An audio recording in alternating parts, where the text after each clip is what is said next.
ڈر ڈر ڈر کیا جواب دو گے حشر کے میدان میں؟ بتاؤ کیا جواب دو گے حشر کے میدان میں؟ ارے مرنا تو سب کو ایک دن ہے، کوئی زندہ نہیں رہے گا، سب جائیں گے زمین کی غذا انشاءاللہ محمد مستقیم بھی بنے گا۔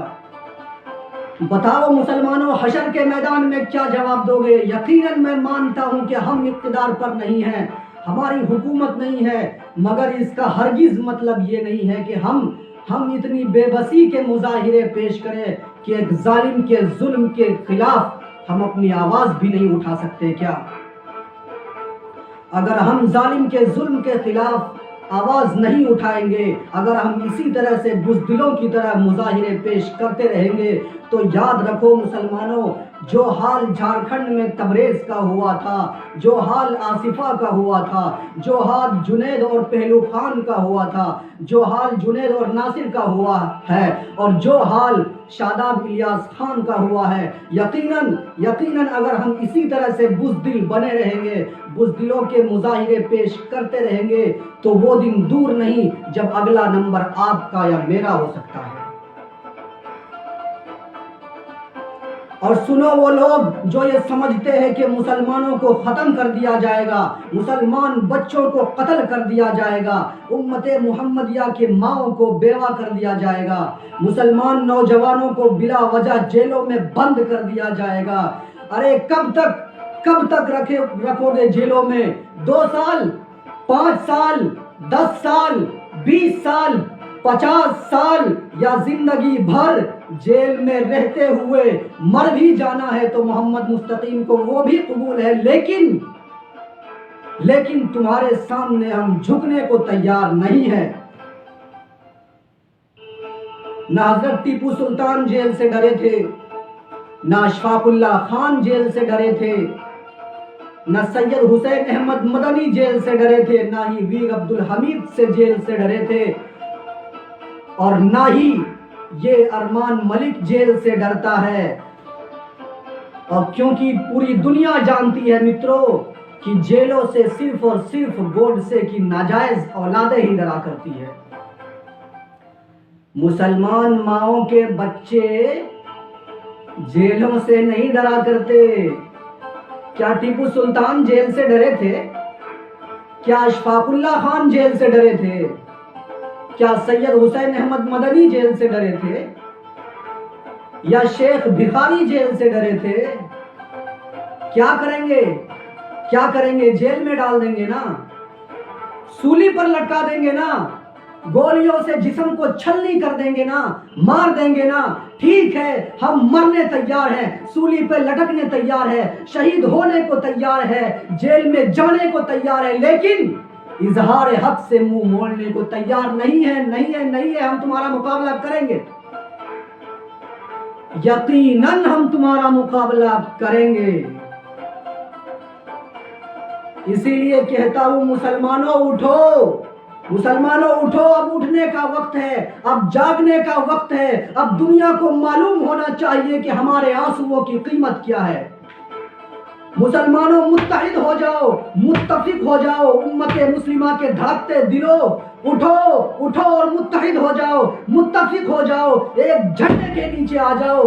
دنیا کو معلوم ہونا چاہیے کہ تبریز انصاری کے خون کی قیمت کیا ہے، دنیا کو معلوم ہونا چاہیے کہ نجیب کے ماں کی آنسوؤں کی قیمت کیا ہے، دنیا کو معلوم ہونا چاہیے کہ اخلاق اور پہلو خان کے خون کی قیمت کیا ہے، دنیا کو معلوم ہونا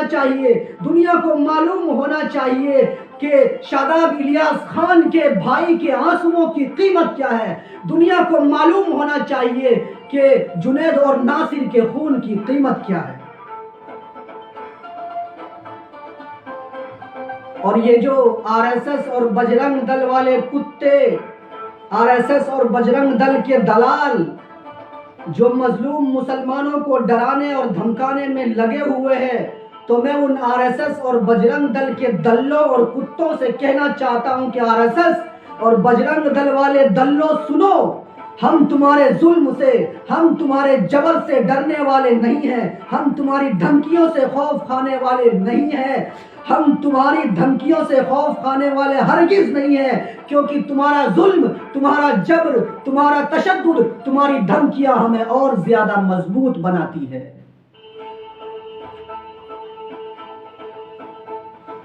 اور متروں، آج کل اس ملک ہندوستان میں کوئی ایسا دن نہیں گزرتا، کوئی ایسا لمحہ نہیں گزرتا جب ہندوستان کے کسی نہ کسی کونے سے، اس ملک کے کسی نہ کسی حصے سے بے قصور مسلمانوں کی ہتیا یا مرڈر کی خبر نہ آتی ہو۔ اور آج میں ارمان ملک اس ویڈیو کے مادھیم سے ہندوستان کی سوئی ہوئی سرکار سے یہ پوچھنا چاہتا ہوں کہ آخر کب تک اس دیش میں مسلمانوں پر ظلم و ستم ہوتے رہیں گے؟ میں پوچھنا چاہتا ہوں کہ آخر کب تک اس دیش میں مسلمانوں کا دمن اور دوہن ہوتا رہے گا؟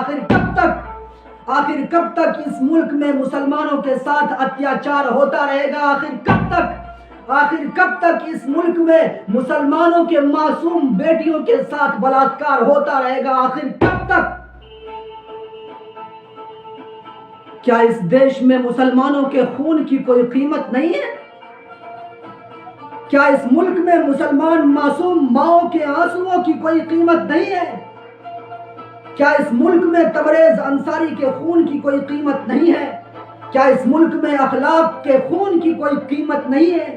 کیا اس ملک میں پہلو خان کے خون کی کوئی قیمت نہیں ہے؟ کیا اس ملک میں نجیب کے ماں کے آنسوؤں کی کوئی قیمت نہیں ہے؟ کیا اس ملک میں آصفہ کے خون کی کوئی قیمت نہیں ہے؟ کیا اس ملک میں جنید اور ناصر کے خون کی کوئی قیمت نہیں ہے؟ کیا اس ملک میں شاداب الیاس خان کے خون کی کوئی قیمت نہیں ہے؟ ارے کان کھول کر سن لو RSS اور بجرنگ دل کے دلالو، اگر تم چاہتے ہو کہ مسلمانوں پر ظلم و ستم کر کے تم اپنے آپ کو بڑا بنا لو گے، مسلمانوں پر تشدد کر کے تم انڈیا کا برانڈ ایمبیسڈر بن جاؤ گے، تو یاد رکھنا کتو، ایک دن ایسا بھی آئے گا کہ تم خود اپنے اس گھنونے کرموں کی وجہ سے اپنی بربادی کو اپنی آنکھوں سے دیکھو گے۔ اور میں دعا کروں گا کہ اے پروردگار، یا اللہ، یا رحیم، یا کریم، ایسے لوگوں کو، ایسے ظالم لوگوں کو یا تو ہدایت دے دے، اور اگر ان ظالم لوگوں کے حق میں ہدایت نہیں ہے تو ایسے ظالم لوگوں کو اتنی دردناک موت دینا تاکہ پوری دنیا دیکھے کہ کیسے اس نے بے قصور مسلمانوں پر ظلم و ستم کیے تھے۔